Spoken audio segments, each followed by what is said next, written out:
Okay, so I'm going to introduce you to this scenario. And the scenario pack this comes from is Hazardous Movement. Scenario Pack 3, City of Steel mini campaign. And I've always liked these mini campaigns because it kind of mitigates your ability to do crazy things from scenario to charge of the light brigade kind of a thing. Because usually the results from time to time depend on your losses and things like that. So you got to play a little bit smart with these kinds of things. So in this pack, basically there's, I think, 8 scenarios. Here they are. And I'll show this to you. All right. We've got HazMo1, Goodbye Cruel World, HazMo21. I've already played that. That was a German victory. I'm skipping waiting for the worms because it's a little bit too big to set up really quickly. It takes both maps, so I skipped over to Empty Spaces, which is what is being shown here. So here's the setup card. They're playing the real game for a change, no vassal. You know, I've had some comments, some people, oh, I'm not watching any videos unless they're vassal. Well, how limiting is that? I mean, first of all, that's not how these games are supposed to be played. This is a tendency that I've seen far too much. Now, maybe I'm old school, but in my opinion, these games are meant to be played by moving cardboard counters around. That said, of course, I'm just as guilty as anybody else. But at least I can get the counters out, play with the real game, show that I actually buy the stuff, and, get a kinesthetic effect. It's different. It's certainly different than playing on the screen all day. And of course, I'm working all day on the screen, generally speaking. So my gaming time then going onto the screen late at night, just gets to be too much. Anyway, so you can see there's some powerful German forces here. Some pretty powerful defenders with a variety of fortifications, and I'm going to show you how I'm going to set those up and how I can play this solitaire. But the idea is getting back to this HazMo. You play all these scenarios in a campaign. I think it's a brilliant idea. These guys are creative. Now, whether or not this kind of thing actually works out over the long term, probably not. ASLers, a lot of them just like to play scenarios. I can't even get one of my guys that I play a lot to actually, how do I say it? He won't play a campaign game. It's crazy. Okay. So here's these achievement charts. I did this one for the Germans. The Germans won the scenario and gained control of all of the railway station. So they got these two. They didn't get that one. And they certainly didn't get that one. So they got 3 points. The Russians obviously didn't win the scenario, so they didn't get all of that. They only got 2 AFVs, so they got 0 points. 0 CAP, campaign achievement points. Okay? Everything has to have an acronym here in ASL. It cracks me up. All right, so the Germans are ahead 3-0 after HazMo21. Now, another thing that I do like about these packs, at least this one, I don't know if they'll do any more like this, but they do have some good player aids. It's not usual that they go to this trouble. For example, here's some rules to remember, put it that way. Valor of the Guards, so they remind you that these particular scenarios, quite a few of them are played in Valor of the Guards or Red October, so you've got to know the terrain rules and SSRs for that. They have multi-applicable scenario parameters that need to be followed for all of these. And they've got those summarized nicely in a good spot. And had I been a little bit more prepared, no, I have it right here. Here's the City of Steel multi-applicable scenario parameters. I like these. Specifies terrain effects, the concealment rules. No burning down buildings. This one's for you, Stu. Let's see. Can't abandon vehicles, so there's no cheap way to get victory points by hopping your crews out at the last second. Sewer movement is negated. It's hardly ever used, really. It can be used, but usually it's only in night scenarios anyway. No tunnels for fortified buildings. Human waves. Russians can't initiate a human wave on the first turn. Okay. Radio's immune to malfunction, so that makes it a little more balanced, but you have to maintain radio contact. They're using walking wounded MMC. I'm not a big fan of that rule. It's just another silly detail to keep track of. Plus, I don't think I have any walking wounded counters anymore. I'm going to have to get those new bridge scenarios coming out. There's a big bridge pack coming out. They'll have those counters. I might have them somewhere. They have assault engineer counters. Prisoner's not worth double. And then read the scenario rules for each of the modules apply. So they have this summarized nicely in a nice, easy to look at, very visually appealing. I like the way they've done these packs. Now, then they went ahead and slid this in. Now,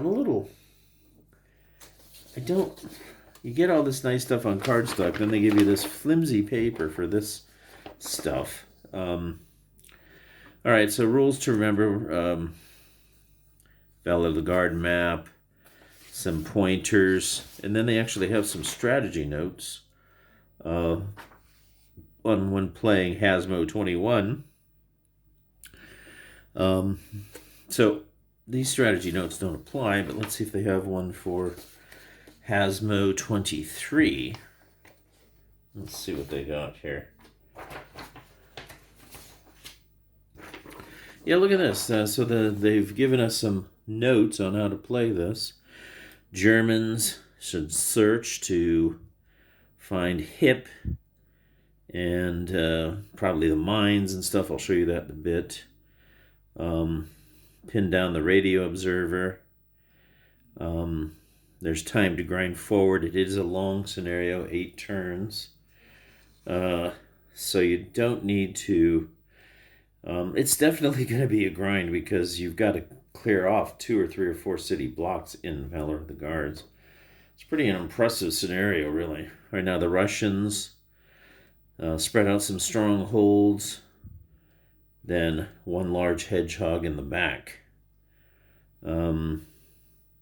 So that's kind of an interesting point. I was going to make sort of a large Alamo-sized defense. They're saying that you don't want to do that.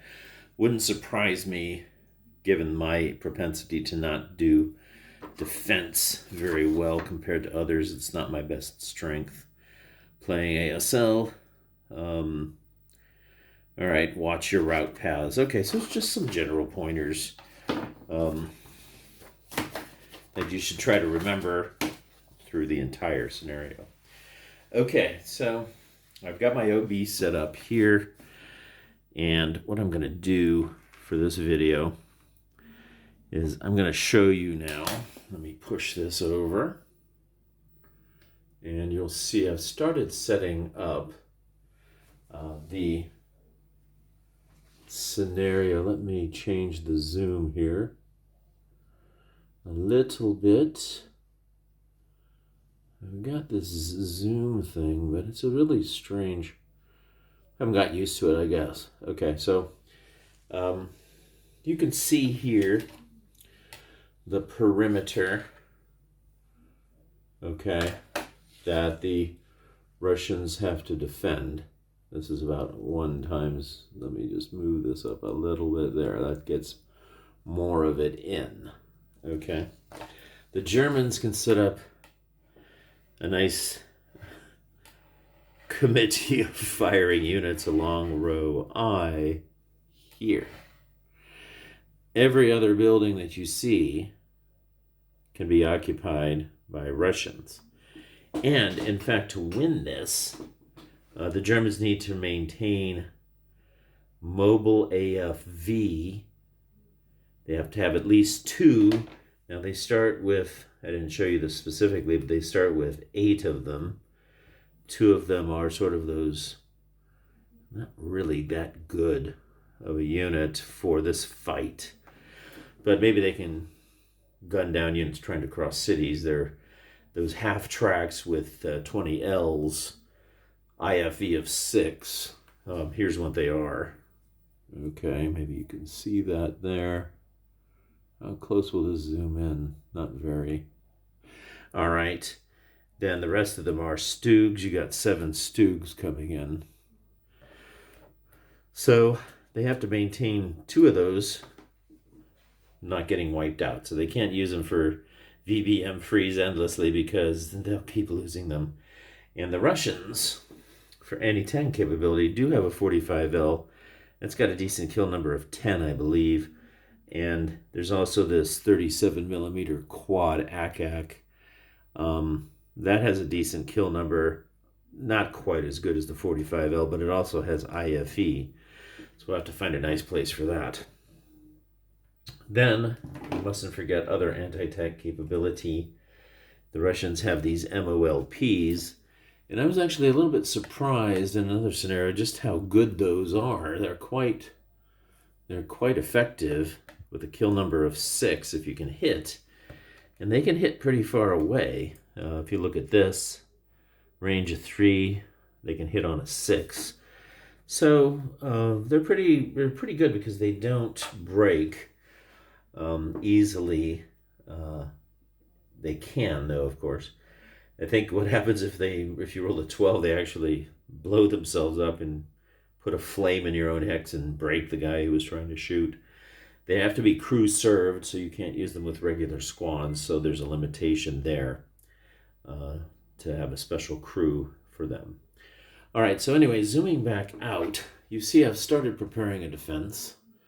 Possibly based on those notes, I might change this, but let's just go with this idea here. Now, what you're going to see is I've set up sort of a 2-block Alamo back here. They've got to take all but 6 of these locations. So any group that's like this size or another over here, or here, or here, over here, not quite as viable. This is where the Germans come in up here, so these just aren't going to survive, so you can't count on those, but you can make them pay. Okay, it's not my intent to set up a perimeter way back here with everybody in it. That would not make sense. You want to make the Germans pay for each segment of buildings, is my theory here. Again, Mark Hanna here being not the best defender in the world. I'm not bad, but some of these guys that I play, man, the intricacies of their defenses, I don't have the patience for it, but man, those guys are amazing. So kudos to them, don't get me wrong. So I'm going to reverse engineer what I've set up here before, and I'm going to show you here my reasoning. So I've put 3 wire counters here, plus a roadblock. This is actually a narrow street roadblock. You set it up on the perimeter, well, I guess on this vertex right here, and that represents that it's actually straddling these 2 hexes here. So this is a very interesting situation because with this kind of a roadblock, you're not going to be able to get a tank up to use it as a hold down position. That's very important. You can't use it as a hold down position because your tank will have to be here and can't go up half a hex side. And in fact, this hex and this hex can't see each other. So it's actually a very effective place to put a roadblock. Another good idea for a roadblock can be something like this, right here. As you probably know the roadblock rules, this roadblock actually goes from this dot to this dot all the way across, and this can be a hold down position for those guys. However, I think there's a special rule here that lets me put this as a dug-in tank. So I was thinking about digging it in back here. I'll have to look up the dug-in tank rules. Why here? Well, given that the German firepower can set up on the map, there's no point in me setting it up here where you can set up a tank and start shooting at me right away. There's no point in that. So I could put it in the middle of things. That's not bad because the Germans can't set up here. And then set up a tank trap of MOLPs or 45Ls. You always have to balance in these kinds of defenses. Where do you want your anti-tank guns? If you keep them back here, for example, way in the back, well, they're not going to do a very good job, are they, on stopping German tanks from coming through and blasting. If you put him forward, he's got some really good infantry that's going to take him out. So some people are quite good at figuring out these amazing anti-tank positions. Probably a good one is set it up on the edge of the board. So, if it's facing this way or this way and it's protected, they can't really get at it.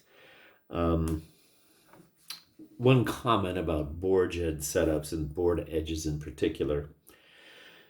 This is, unfortunately, a limitation of tactical games.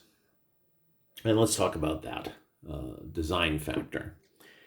You see, when you're playing this, you're going to... You can even notice, you can see that there's buildings off of the map. There's stuff here. There's stuff here. This is the railway station right here.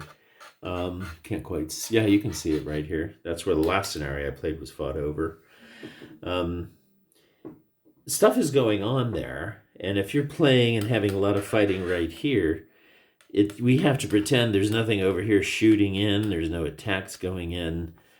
This is all like out in outer space as far as the scenario is concerned. Huge limitation for tactical games. That's one reason why I like the historical maps, because they're usually broad. They have a lot of space on them.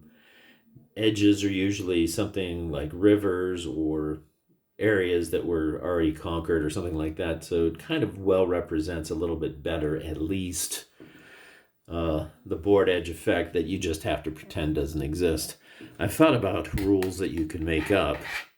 You start getting close to the board edge, you might get a sniper attack as if something's attacking you from outside the board. I've thought about these kinds of things. There's certain board edge creeps that you can do, like basically it protects your flank. So if you come in here, your flank is protected. This is not correct. Your flank wasn't protected. Not 100% like it's shown in the game. Okay, so that my rant is over, but that's just something, that makes this setup for this anti-tank gun better.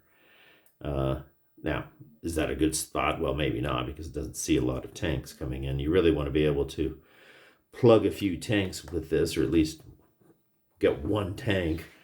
Kill a tank for an anti-tank gun. It's not a bad trade, I suppose.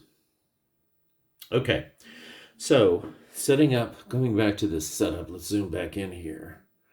So this roadblock is here, and these are fortified buildings. They can't just get in them.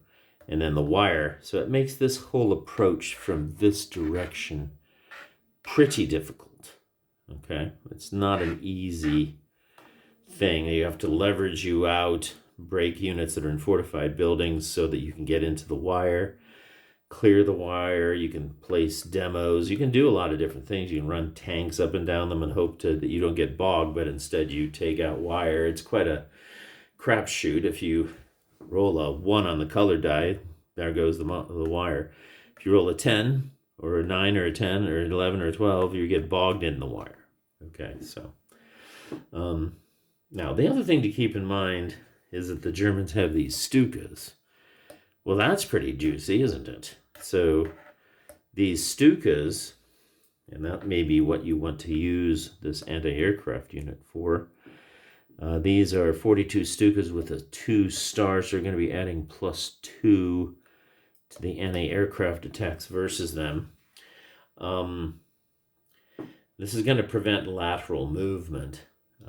These Stukas are very good at channeling Soviets. They're not going to be able to run down these roads very easily that you see. Let me zoom back out. So this road, this road, this road. Any place where the Russians have to cross roads, the Stukas are going to have a bead on those.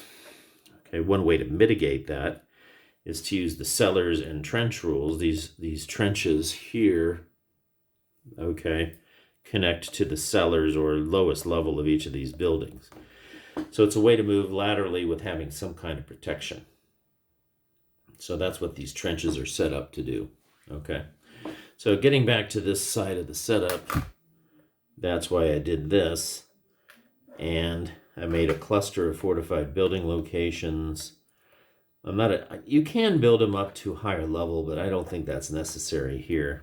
I don't see a real advantage to that. These are level 2 one-story buildings. I have to make sure fortified buildings can go in these. I'm pretty sure you can fortify these gutted buildings. I don't think there's a restriction on that. So I wanted to block off this approach.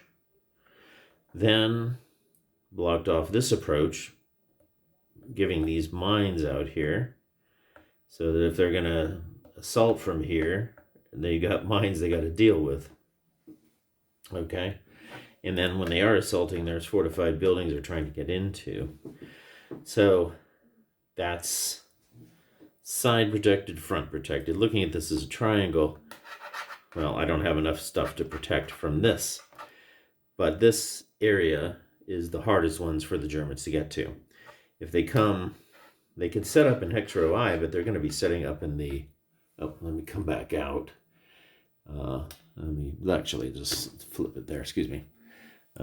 So this is not a viable place for Germans to set up. This is city boulevards. They're -1 just to set up in. It's not a good place to do that.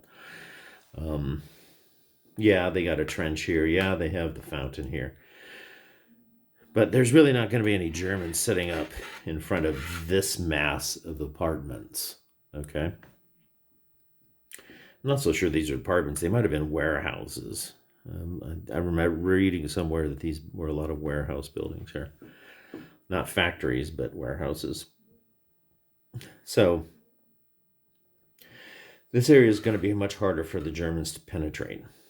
It's very tempting to actually make your final stand down here. And I thought about it. But you do get hemmed in. Okay? The Germans are going to get smoke. They're going to get in here, and then they're going to crunch you row by row by row. And if you let the Germans come in freely from all the way over here, which they can do, because the Germans can come in on this edge of the map and then just stroll in. So I rejected the idea of an Alamo-style defense. Also, I thought it was a little too constricting. We don't... I want sort of a double Alamo like I put over here. Okay, so that's why this... I feel like an attack over here is not going to be easy for the Germans to arrange, so that's where I have the least defenses. But of course, I'm prepared to fight for it. I've got plenty of troops. Okay, as I said before, we're not going to be huddling in the Alamo, but we do want to leave enough in the Alamo area, these 2 blocks right here, to make it a tough fight. So that's my strategy. Okay, so cluster of fortified buildings here, okay, and then I don't know where I'll put this. Dug-in tank. It's nice to have a dug-in tank. I don't know if I can do a dug-in tank on a paved road, but I will check the rules on that.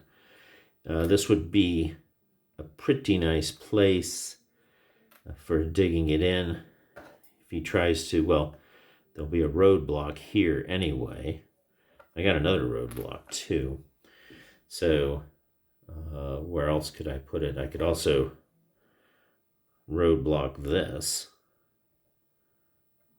here. Okay, that keeps German tanks can't come in that way. They really can't come in this way. Well, they would be able to bypass down here.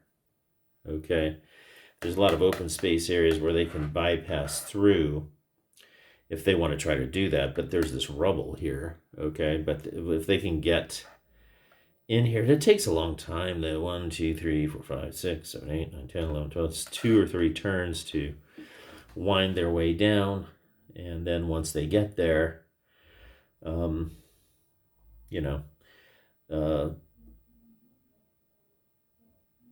threat of the MOLPs, or at the end of the day, if they try to come back down through here, and I have the anti-tank gun, say, sitting right here, you know, it's not going to be easy for them to get through.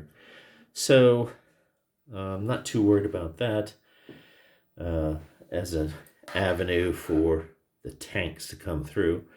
That being said, that's not going to stop the Germans from trying something strange and crazy. So there we go. That is the, let me zoom back out. There you go, guys. Okay. So that's the defense, okay, for me, that I'm going to try to do. Now, I will be setting up strongholds. I don't want them to just be able to run right through all of that. They need to fight. So which areas do I want to put some advanced guards? Well, that's a good question, and I'll have to think about it. Certainly in the, we'll just call this the apartment complex, certainly this has to be defended. The question is, these guys here, you know, as I said, there's a welcoming committee of Germans here.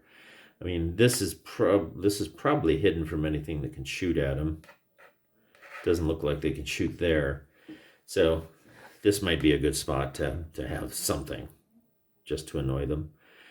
Same for, you know, they'll have to come in. So there's some spots here probably worth defending, especially if they can shoot backwards across these roads. You can see the Germans have to cross this kind of road complex here. So anything that's going to make it hard for them to do, clearly these buildings here will help with that. This one particularly looks good. Over here, this rubble looks pretty nice. So, and that's not quite, this is the advanced front. This is the actual Alamo area. Anybody here, especially setting up in front of the minefields. The problem with putting mines there is I might be forced to route, and they'll detect the mines for the enemy. So that is problematic. So I may adjust these mines because I don't want my own routing troops to be running into them. If I put the mines here, these guys really can't set up here. So I might move this whole cluster forward a little bit. Something like this. And maybe here. That way I can defend these buildings and use this rubble for something. So these are the kinds of considerations that I'm not the most brilliant at. Another thing might be, because this is so hard to come down, maybe put the roadblock here. Yeah, and put the roadblock here. He's gonna, well, he automatically will see it, but he'll know we can't bring tanks down that way.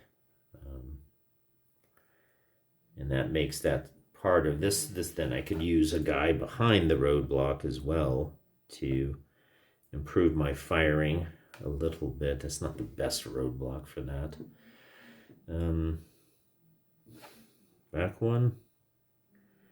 That's not bad. It blocks off this road and makes it really hard for him to come. That might be a good spot for it right there. And still put a fire lane with a light machine gun down the road, something like that. All of that is pretty hopeful, as the Germans are going to have some massive killer stuff sitting over here. They got 10-2, a 9-2. They got, I think, a couple of heavies, a couple of mediums. There's some kill stack potential they've got, and I'm going to be losing stuff left and right. So, and I think it's planned that way. We got 8 turns for the Germans to take all of this except for 6. It's a pretty ambitious project. I don't know what it is on Roar. I'll check that out later. Okay, but that's my intro to this. That's it. Thanks for listening and watching. Hit the like button if you liked it. If you didn't like it, thanks for watching all the way through. Cheers.